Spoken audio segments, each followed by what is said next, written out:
Well, hello. Good morning. We say grace and peace unto you. We are excited to jump into and continue our series, Building Beyond Belief. Today, we continue our investigation of Gideon, whom God has chosen to be Israel's deliverer. Now, Israel is in need of a deliverer because they are being oppressed by the Midianites, the Amalekites, and the people of the east as a result of their breaking their covenant with God by worshiping idols. And this has become Israel, a perpetual cycle for Israel that we call the Deuteronomic cycle. The first stage is they are unfaithful to God. Stage 2 is he hands them over to their enemies. In this case, it is the Midianites for 7 years. Stage 3, Israel repents and entreats God for mercy. Stage 4, he responds by raising up a leader or a champion who delivers them from their oppressors.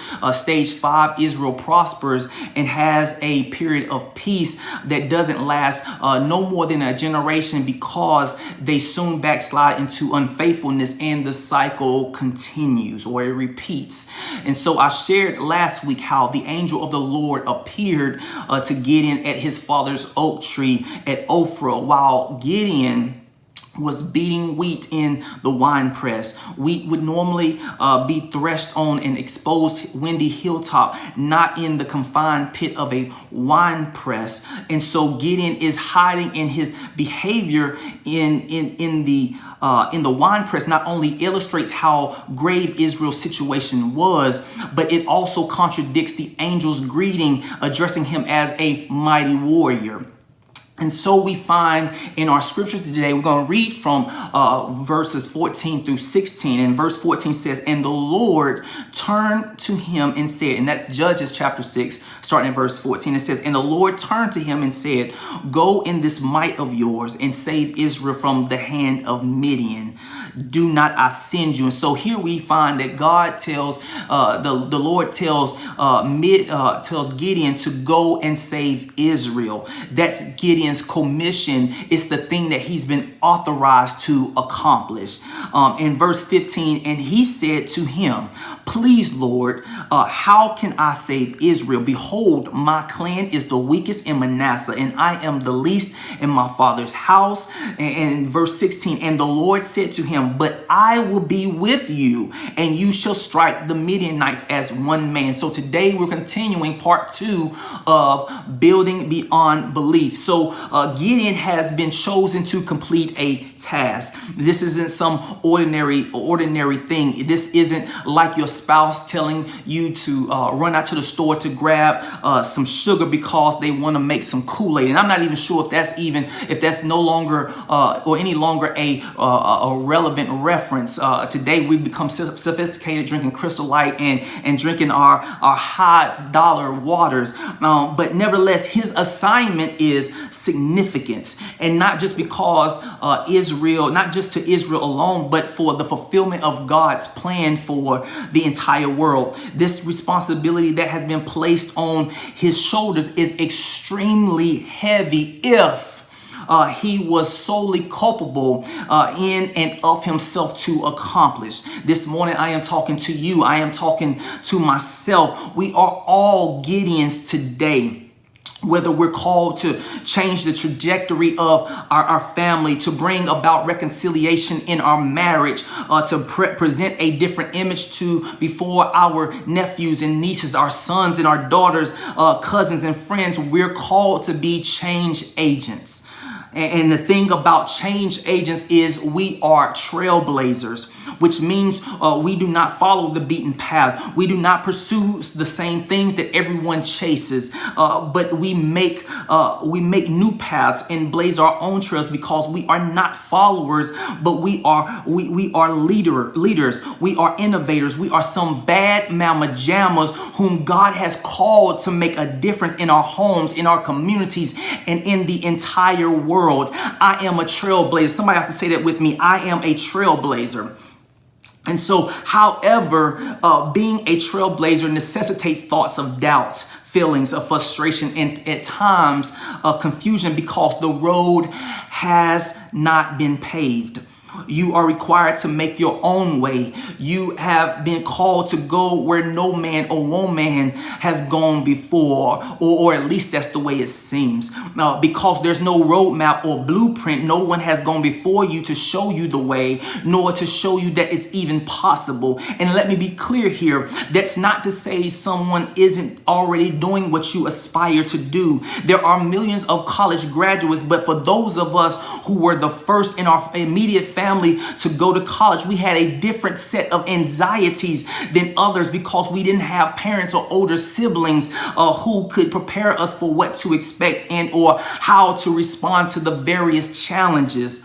And because you are the first, or in the absence of a mentor, the trail you are blazing is both dark and discouraging. Yet God has placed a desire in you that is dissimilar to your experiences. And so, like Gideon, whom God has instructed to go and save Israel, we sit in the posture of impossibility, which has no basis when you consider God and the authority and dominion he has and has given unto us. Why would he say you are the head and not the tail, above and not beneath? You are a lender and not a borrower, that you are more than a conqueror if it wasn't true. God's word will not return unto him void, but it shall accomplish that which he pleased, and it shall prosper in the thing whereto he sent it.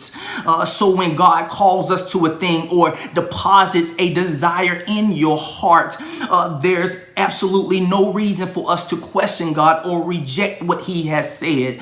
But what had happened was, or you know how we try to make excuses. Gideon says, how can I save Israel when my clan is the poorest in Manasseh and I am the youngest son? Gideon's response, and many times our response is to God, is one of disbelief rather than responding in faith.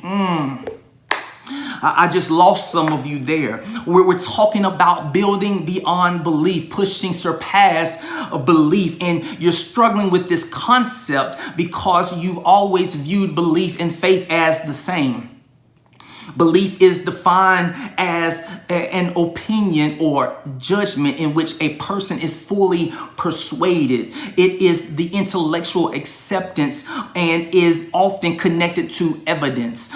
This is why I can say I believe peanut butter and jelly is good, because I've learned through experience, if I take 2 slices of white bread, slap peanut butter on one slice and strawberry jelly on the other, there is something delectable that happens when you connect the sweetness of the jelly with the saltiness of the peanut butter. But it's the evidence of my experience that results in my belief. And so the Apostle John tells us, he writes his gospel so that you might believe that Jesus is the Christ, the Son of God, and that believing you might have life through his name. In other words, I am writing to leave you a witness or evidence that you will believe, or you will think it to be true, or place your confidence in, or be fully persuaded that Jesus is the anointed one, the Son of God. Faith, on the other hand, includes belief but goes beyond it and requires action. Hence why James, the brother of Jesus, said, even so faith, if it had not works, is dead being alone. While belief is based on substantial or circumstantial evidence that leads one to a specific conclusion, faith goes beyond the evidence, because it says, now faith is the substance of things hoped for, the evidence of things not seen. In other words, faith substantiates the things we hope for and convicts us of the things that are not seen, are real, and exist. And so Gideon struggles with believing he is a mighty warrior because the evidence does not align with the idea of such. There's no way someone of his ilk or someone who came from where he did could save an entire nation. And so when God authorized him to save Israel, Gideon said, how can I be a mighty warrior when my family is the poorest, and of that poor family, I am the very least?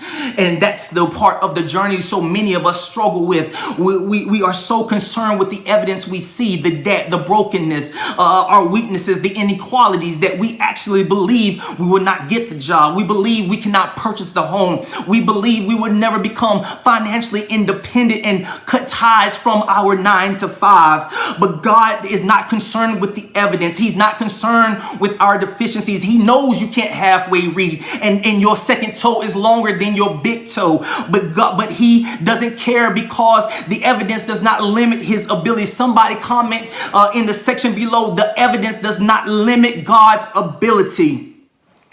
And if the evidence does not limit God's ability, then why are you inhibiting God from being who he wants to be in your life? Because you grew up on the wrong side of the tracks, or because your mama or your daddy didn't love you, or because you made some bad decisions and put yourself in a bad situation. This is why God has instructed us that we must build beyond belief, because our experiences can shape our belief, leading us to a conclusion God never intended, and cause you to forfeit the purpose God has for you.